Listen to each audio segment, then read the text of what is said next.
The Laṅkāvatāra Sūtra, Chapter 2, Part 14. In order to purify the stream of perceptions of his own mind, Mahāmati Bodhisattva once more asked the Buddha, "Bhagavan, how is the stream of perceptions of beings' minds purified? By degrees or all at once?" The Buddha told Mahāmati, "By degrees and not all at once.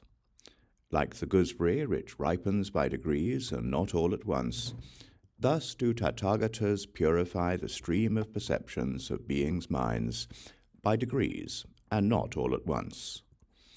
Or like a potter who makes vessels by degrees and not all at once, thus do Tathagatas purify the stream of perceptions of beings' minds by degrees and not all at once.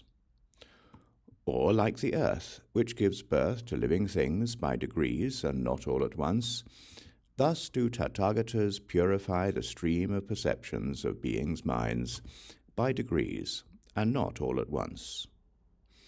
Or like when people become proficient in such arts as music or writing or painting by degrees and not all at once, thus do Tathagatas purify the stream of perceptions of beings' minds by degrees and not all at once. Or just as a clear mirror reflects formless images all at once, Tathagatas likewise purify the stream of perceptions of beings' minds by displaying pure, formless, undifferentiated realms all at once. Or just as the sun and moon illuminate images all at once, Tathagatas likewise reveal the supreme realm of inconceivable wisdom all at once to those who have freed themselves of the habit energy and misconceptions that are perceptions of their own minds.